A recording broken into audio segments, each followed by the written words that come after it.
Good Morning Business, French Tech. Comment se faire de la place entre les géants de l'épargne salariale et l'épargne retraite? Eh bien, notre French Tech a une idée et c'est le directeur général d'Epsor, Benjamin Pedrini, qui est avec nous. Bonjour. Bonjour Christophe, bonjour Sandra. Alors, comment se distinguer effectivement face aux géants de la gestion collective? Comment vous êtes fait une place sur ce marché? On s'est fait une place sur le marché en apportant de l'innovation, justement avec une solution tech, comme vous le disiez, avec une digitalisation de l'ensemble des process pour les entreprises, pour les utilisateurs, et surtout en remettant vraiment l'utilisateur final, qui est le salarié de l'entreprise, l'épargnant, au cœur du dispositif, en s'intéressant à lui et en lui apportant justement du conseil sur son épargne salariale. Très concrètement, vous négociez des contrats avec environ 400 entreprises, des contrats d'épargne salariale et d'épargne retraite, et ensuite, chacun des salariés de l'entreprise va pouvoir gérer effectivement la manière dont il alloue son épargne à travers une application très simple qu'on trouve sur mobile. Exactement. En fait, le salarié nous, on propose nos solutions à des entreprises, comme vous le disiez, en épargne salariale, en épargne retraite, et derrière, leurs salariés ont accès à une plateforme pour gérer leur épargne salariale, leur épargne retraite, et une plateforme sur laquelle ils vont avoir accès à de la pédagogie, du conseil, un robot advisor qui va vraiment... Effectivement. Exactement. Il faut beaucoup de pédagogie pour expliquer ce sur quoi on met son épargne salariale. Ça manque. C'est un des constats, nous, qu'on avait quand on a lancé Epsor avec mon associé il y a maintenant 3 ans. C'est que justement, les salariés avaient du mal à s'approprier ces dispositifs. Bien souvent, en fait, quand une entreprise met en place de l'épargne salariale, ça s'adresse à l'ensemble de ses salariés. Tout le monde n'a pas les mêmes connaissances financières, tout le monde n'a pas les mêmes appétences pour faire ses choix en matière de placement et les mêmes connaissances.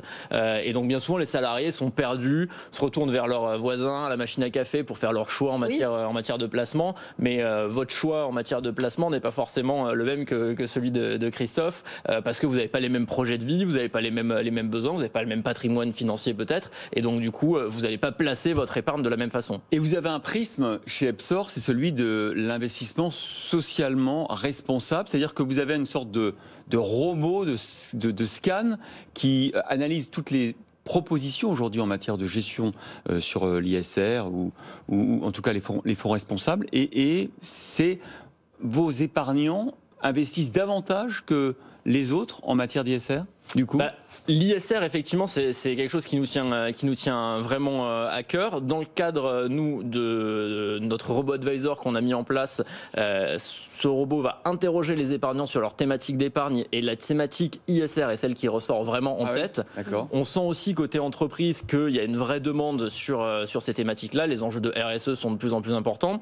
Et en revanche, le constat qu'on avait de l'autre côté, c'est que les épargnants, quand bien même sont intéressés par l'ISR, ne savent pas vraiment ce qu'il y a derrière un fonds ISR. C'est un peu c'est un label d'État, mais c'est un tampon marketing qu'on met sur certains fonds pour avoir l'air un peu plus green, un peu plus vert, un peu plus responsable. Mais bien souvent derrière, on va avoir une gestion qui n'est pas forcément extrêmement responsable. Et donc nous, on a lancé un outil, scanner, un fund scanner, qui permet justement derrière les fonds de voir quelles sont les principales positions que l'on retrouve et de donner davantage de transparence à nos utilisateurs sur ce sur quoi ils investissent réellement quand ils font le choix d'un fonds ISR. Et donc vous êtes neutre par rapport au fonds. Enfin, la neutralité, elle s'arrête à vos critères. C'est-à-dire à partir de vos critères de performance, de caractère sincère ou pas, des investissements responsables, vous travaillez avec plein de fonds de gestion.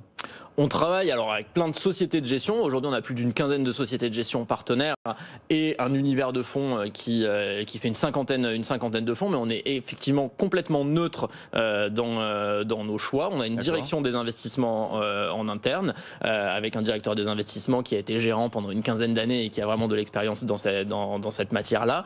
Et on travaille à de la sélection de fonds et ensuite à de l'allocation pour les profils d'investissement qu'on propose à nos collaborateurs. C'est un un critère qui parle aux entreprises avec celle que vous allez voir. Là, vous travaillez maintenant avec 400 entreprises.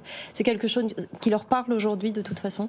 C'est quelque chose qui leur parle. Nous, justement, quand on parle aux entreprises, ce qui les intéresse dans notre solution, c'est d'abord, en général, tout l'accompagnement qu'on propose pour leurs salariés. Et ça, les responsables des ressources humaines qui gèrent ces sujets-là dans les entreprises, c'est vraiment le point numéro 1, généralement, qui leur tient à cœur, puisqu'ils ont souvent des salariés qui sont perdus face à ces solutions-là. Et du coup, les solutions ne sont pas forcément valorisées à leur juste valeur dans les entreprises, alors que parfois, certaines y allouent un budget conséquent.